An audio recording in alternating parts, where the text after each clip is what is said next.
Hello, good morning everyone. आज अपन जो topic ले रहे हैं वो कोरल रूप से रीफ से रिलेटेड है।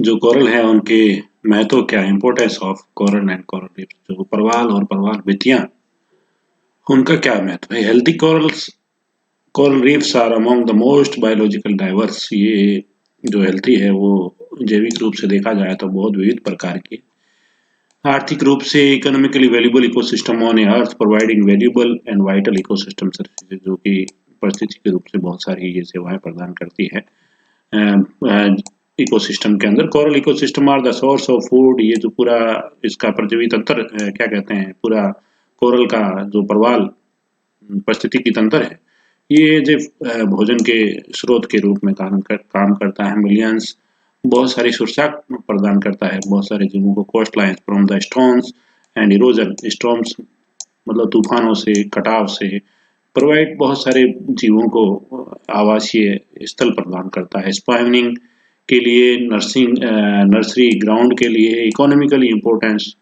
फॉर द फिश स्पेसीज, बहुत सारी मछलियां हैं उसके लिए भी ये रहता है। Provide jobs and income to the local economics. ये बहुत सारे जो है वहाँ के जो उसके आसपास जो फिशिंग करते हैं मछुआरे हैं उनके लिए ये एक इनकम का सोर्स के रूप में उनके जॉब के लिए है। Recreation and tourism are the source of new, recreation के लिए है, टूरिज्म के लिए है। And they are the source of new medicine, बहुत सारी ऐसी है नई दवाइयाँ। And are the hot spots of marine biodiversity. ये एक हॉट स्पॉट्स है किसका, जो समुद्री जल में रहने वाली जैव विविधता है उनके लिए। The biodiversity coral reefs are essential स्पाउनिंग।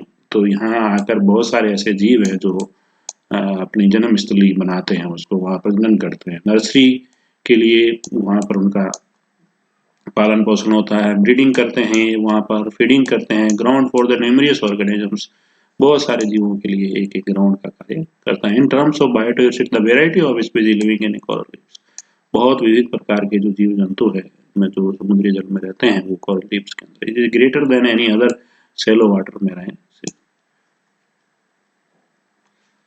the different importance of a coral reefs, biodiversity, बहुत सारे जीव है जो इस कोरल रीफ्स के अंदर पाए जाते हैं। फिशरीज होती है, टूरिज्म के रूप में भी इसका इम्पोर्टेंस है। कोस्टल प्रोटेक्शन होता है इरोजन से, समुद्री बचाव से। ये जो आप देख रहे हैं these are the coral, different types of coral ecosystem and one of the most diverse on the planet. Yet coral reefs covers less than 1/10 of the 1% of the ocean floor. 1/10 of 1% of the ocean floor. Coral reef supports more than 800 hard coral species. जितने भी hard coral species है करीब करीब 800 के, more than 4,000 species of fishes, करीब करीब 4,000 मछलियों की प्रजातियों को ये वहाँ पर सपोर्ट करता है, उनको प्रोटेक्ट करता है, उसके अंदर ये रहती है। कोस्टल प्रोटेक्शन देखें तो healthy coral reefs have a rough surface and complex structure that dissipate much of the force incoming waves. ठीक है, उनको रोकता है। दिस इज द बफर शोर lines from the currents, waves and storm. जब समुद्र आता है उसकी लहरें हैं, उसके तूफान हैं, helping to prevent the loss of life, और जो जीवन जो खत्म खतरे में जाता है उससे बचाता है, उसको खत्म होने से बचाता है। The property damage and erosion, जो भी वहाँ कटाव है उससे बचाता है, प्रॉपर्टी डैमेज नहीं होता। Coast line protect by the reefs are more stable, जो रीफ की वजह से तो कोस्टल एरिया है वो ज़्यादा सुरक्षित रहता है। इन टर्म्स ऑफ इरोजन नहीं हो पाता, नहीं होता है इनकी वजह से। Are also the source of a sand in a natural beach of reef link, ये सैंड का भी एक सोर्स होता है वहाँ पर। Fisheries, this the fish that grows and live on the coral reefs are significant food sources for the over a billions peoples worldwide. Many of the whom live far from the reefs they that feed, तो वो reefs के आसपास जितनी भी मछलियां रहती हैं उसको फिशरी के रूप में मछली पालन वाले लोग उनको पकड़ते हैं और उनको भोजन के रूप में ग्रहण करते हैं। Approximately half of the federally managing fisheries in the United States depend upon the coral reefs and related habitat of the portion of their life cycle. तो ये बहुत सारा जो यूनाइटेड स्टेट्स का जो कोरल रीफ से प्राप्त होने वाली मछलियों के ऊपर। The NOAA National Marine Fisheries Services estimate the annual commercial value of USA fisheries from the coral reefs to be $100 millions के आसपास जो है मछलियां प्राप्त होती है, उसका इतना मूल्य आंका गया है। Reef based recreation fisheries generated over 100 millions annually in the US. Globally, one estimate shows the fishery benefits account for about $5.7 billion to the total of $29.8 billion global net benefits provided by the coral reef. Sustainable coral reef fisheries in Southeast Asia alone are value is up to $2.5 billion per year. These numbers do not take an account the value of the deep sea coral, which themselves harm many commercial valuable species under the additional fisheries value. तो fish से प्राप्त होने वाली जो आय है वो करीब करीब इतने डॉलर्स में होती है साउथ ईस्ट एशिया में, यूनाइटेड स्टेट्स में। मेडिसिन के रूप में money species found in the coral ecosystem, बहुत सारी प्रजातियां जो कोरल इकोसिस्टम में पाई जाती है। They produce the chemical compounds for the defence and attacks, particularly the shallow moving or stationary species like nudibranchs and sponges. Searching for the potential new pharmaceuticals termed bio prospecting has been common in a terrestrial environment for decades. बहुत सारे दशकों से जो bio prospecting है वो जो pharmaceutical कंपनियां हैं वो इसको सर्च कर रही है और वहां से जितने भी जीव पाए जाते हैं उनसे उनके अंदर किस किस प्रकार के रसायन से प्रोड्यूस करते हैं जो डिफेंस और अटैक्स में काम आता है, वो आगे चल के किस प्रकार के उससे मेडिसिन प्राप्त। However, the bio prospecting is relatively new in the marine environment and is the nowhere close to realizing its full potential. Creatures found in the coral ecosystems are important sources of new जो creatures है जो coral के अंदर देखने को मिलता है, एक परिस्थिति तंत्र, कोरल परिस्थिति तंत्र जो विकसित हुआ है जिसकी वजह से बहुत सारे जो प्रजातियां हैं, बहुत सारे जीव जंतु उसके अंदर रहते हैं।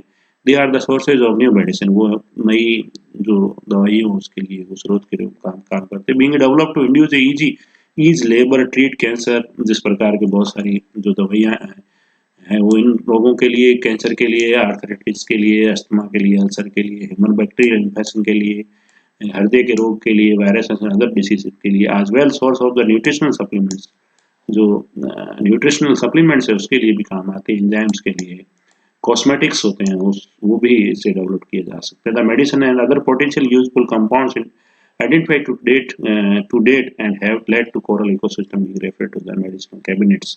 तो कैबिनेट्स मतलब कपबोर्ड की तरह उस कोरल इकोसिस्टम में जो कोरल परिस्थिति तंत्र को माना गया है कि उनके अंदर पाए जाने वाले बहुत सारे ऐसे जीव है जो अलग अलग प्रकार के रसायन उनके अंदर पाए जाते हैं जिनसे बहुत अलग अलग तरह की दवाइयाँ विकसित की जा सकती हैं। The 21st century of the sum and the list of approved and potential new drugs is never growing, हो सकता है आगे आने वाले समय में बहुत सारे अलग और मेडिसिन उनसे प्राप्त की जा सकती है।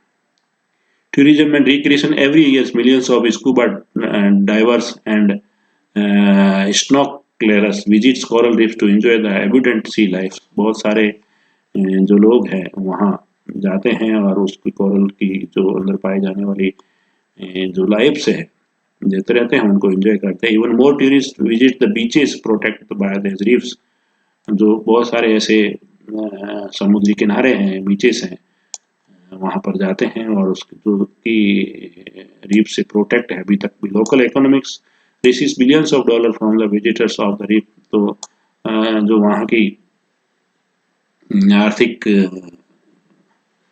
सहायता मिलती है जो उस जगह से, जैसे टूरिज्म वहाँ आते हैं तो उनसे डॉलर्स के रूप में visitors reef regions through the driving tours, तो आर्थिक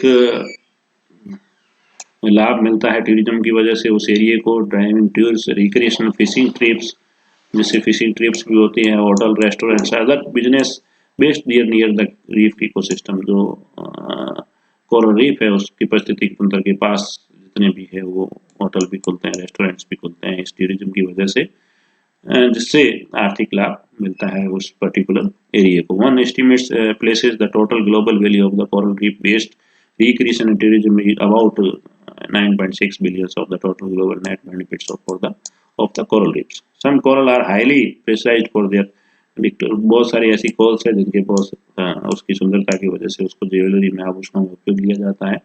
तो उसकी बहुत सारा, जैसे कोरल रूब्रम है, is considered to be the precious stone in India, जिसको भारत में बहुत ही प्रेशियस स्टोन माना जाता है। एंड द चाइना, और भारत और चाइना के अंदर coral skeleton serve as a raw material, जिसको मूंगा अपन कहते हैं, कोरलम रेब्रम प्रेशियस स्टोन माना जाता है भारत और चाइना के अंदर। Coral skeleton serve as raw materials requiring for the buildings like cement lime. तो सीमेंट और लाइम जो कि इस कोरल जो स्केलेटन है जो कैल्शियम कार्बोनेट का बना हुआ है, उससे ये भी बनाए जा सकते हैं। These are the different types of corals we obtained from the different species of Coelenterata. बहुत सारी जो सिलेंटेटा की प्रजातियां हैं जिनसे अलग अलग प्रकार का जो कोरल मिलता है, जैसे एक्रोपोरा है, एग्रिसीडियाई है, एस्टेरियोपोरा है, एस्टियोसिनेडियाई है, ब्लैक कोरल है, ठीक है ना, कप कोरल्स है, ये डेंड्रोफाइलिडियाई है, यूफाइलिडियाई है, फेविडियाई है, फायर कोरल है, ये फुंजिडियाई है, गोर्गोनियंस है, मेनेंड्रियाई है, मेरुलिनिडियाई है, मोंटीपोरा है, मोसिसडियाई है, ओकुलिनिडियाई है, पैक्टिनिडियाई है, पोसिलोपोरिडियाई है, पोरिटिडियाई है, जोइंथिडियाई है, वायर कोरल है, सॉफ्ट कोरल है, और ये साइडरेस्ट्रियडियाई है, और राइजानजिडियाई। These are the different corals which is formed by the different species of coelenterates, जो भी अलग अलग प्रजातियां हैं सिलेंट्रेटा की, जिनसे अलग अलग प्रकार का कोरल बनता है। तो ये टॉपिक आपके परवाल और परवाल विधियां अलग अलग प्रकार की, कोरल फ्रेंजिंग रीफ्स, कोरल अटोल, और आपके कोरल बैरियर्स, ये टाइप्स और ये कैसे बनती है। तो परवाल विधियां और परवाल कोरल का जो महत्व है, इस टॉपिक के साथ आपके फर्स्ट पेपर का दूसरा जो इकाई है वो समाप्त होता है। Thank you.